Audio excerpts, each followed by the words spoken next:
Setelah pergantian 3 buah komponen kecil ini, resistor 560 kilo ya, kemudian PC817 dan satu lagi DB3 ya, atau dioda triggernya ini. Alhamdulillah di area PDC ini di outputnya sudah keluar arus. Oke guys, sekarang saya akan ngelanjutin video yang kemarin ya guys ya, soal perbaikan setrum PDC Fuliwang. Ini kepunyaan orang Banjarmasin ya guys ya. Sekarang alatnya ini sudah normal kayak sedia kala dan sudah saya modif di bagian blok PDC nya ya. Kemarin awal datang kerusakannya arusnya tidak keluar, dan di bagian sekunder dioda yang 8 biji ini mengalami kebocoran arus ya. Di sini ada percikan apinya, dan setelah saya cek saya perbaiki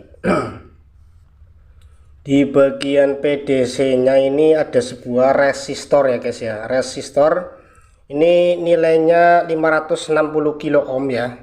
Resistor ini letaknya ada pada 2 elko ini ya. Dia resistornya buat mengkopel dari elko ke trafo yang 2 biji ini ya guys ya. Ini resistornya nilainya molor, berubah akhirnya ini dari arus inverter akhirnya bocor ke dioda sekunder ini ya. Ini penyebabnya ini. Kemudian setelah pergantian resistor ini di output PDC masih belum keluar tegangan ya guys ya, belum keluar arus. Dan saya temukan DB3 ini juga yang model DB3 yang kayak dioda ya. Ini diodanya juga, DB3 nya juga rusak ini guys ya. Setelah pergantian ini juga belum membuahkan hasil, di output PDC masih belum keluar ya guys ya. Setelah saya cek lagi ya guys ya, saya ukur semua komponen di area PDC, saya dapati PC817 ini letaknya di blok PDC di dekat modul flip-flop ini guys ya. Ini PC817 nya juga mengalami rusak, ini kebocor ya, kebocoran dari kaki yang 4 biji ini. Kaki PC817 ini bocor kalau kita ukur menggunakan avometer analog ya, di skala X1K ini kelihatannya guys ya. Kalau PC817 ini mengalami kebocoran ya, kita ukur bolak-balik nyambung ya guys ya. Ini kan yang kaki 2 ini benar nyambung sebelah. Kemudian yang kaki yang 2 nya lagi kita ukur, ini nyambung, terus kita balik propnya, ini nyambung ya guys ya. Artinya nih PC817 ini sudah mengalami kerusakan ya, bocor.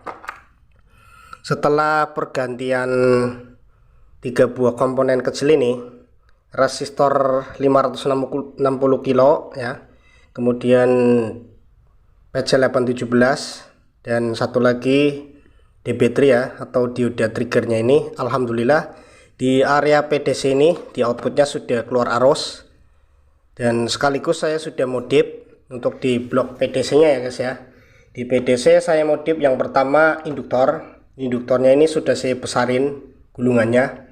Ini dengan ukuran kawat 1 mili saya besarin, nggak tahu jumlah lilitannya gulungannya berapa, yang penting ini sudah besar ya ukurannya.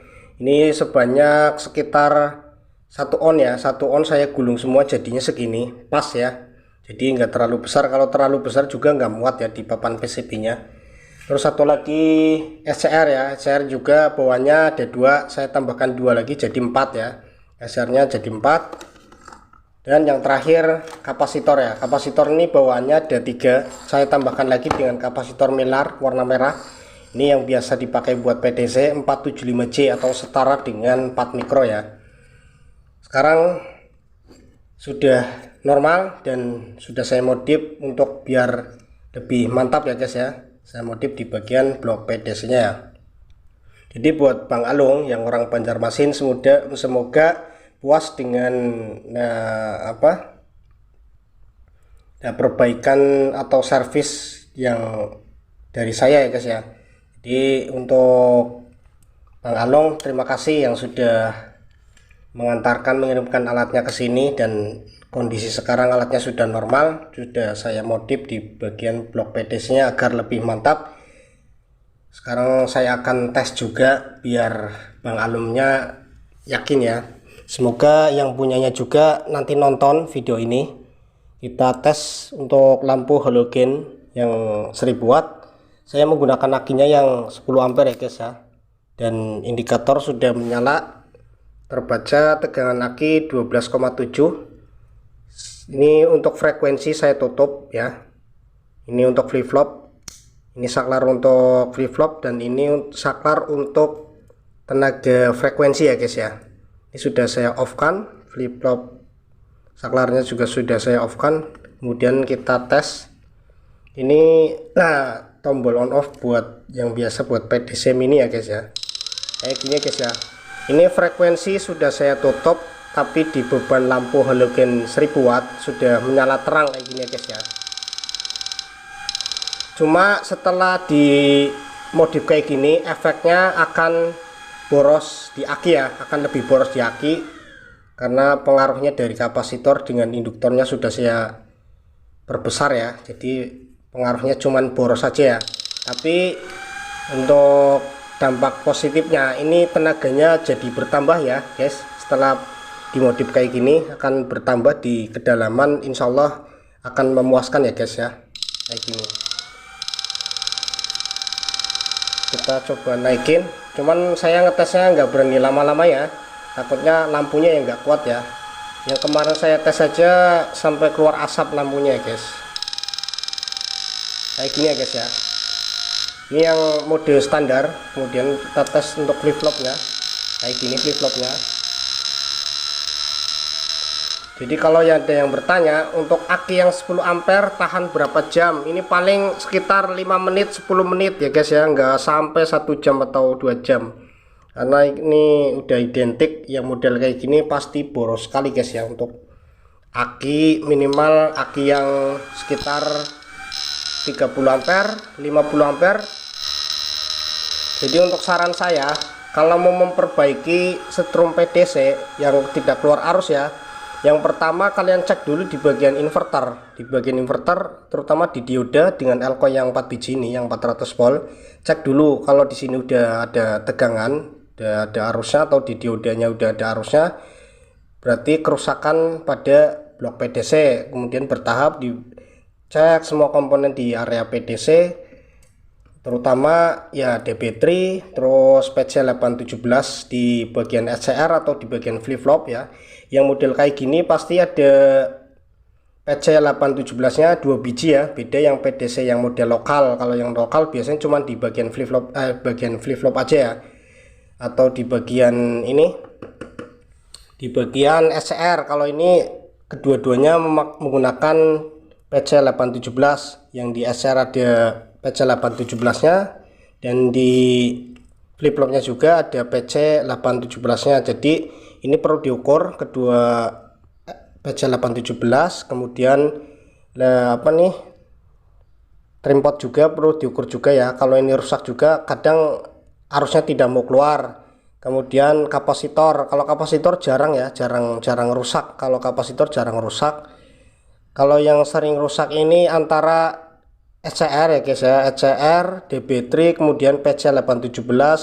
Bisa juga ini ya, bisa juga kapasitor milar yang warna hijau ini, yang tertulis di bodinya nilainya sekitar 1 nano ya, atau 1 mikro. Ini yang tertulis 104J, ini juga bisa sering rusak ya. Kalau ini rusak biasanya di setelan frekuensi nggak bisa disetel, jadi arusnya ngedrop. Bisa juga ini yang kapasitor yang 104J ini. Kalau di SCR biasanya DB3 rusak. Kalau SCR normal biasanya DB3 atau yang PC817. Kalau di flip flop juga biasanya ini PC817 nya short atau rusak ya, atau putus juga bisa nggak keluar arusnya guys ya. Jadi mungkin itu aja pembahasan kali ini mengenai untuk perbaikan setrum PDC jenis Fuliwang yang tipenya 9900W ya guys ya. Dan Barangkali kawan-kawan atau para customer semuanya yang masih pemula yang mau servis atau juga mau tanya-tanya juga boleh, nanti tinggal hubungi di kontak nomor WA saya ya guys ya. Mumpung saya masih tinggal di kampung halaman ya guys ya, masih banyak waktu buat tanya jawab, dan juga masih bisa untuk menerima jasa servis setrum PDC atau PAC ya guys ya. Dan itu aja sih ya guys, sampai ketemu di konten saya selanjutnya. Salam satu hobi.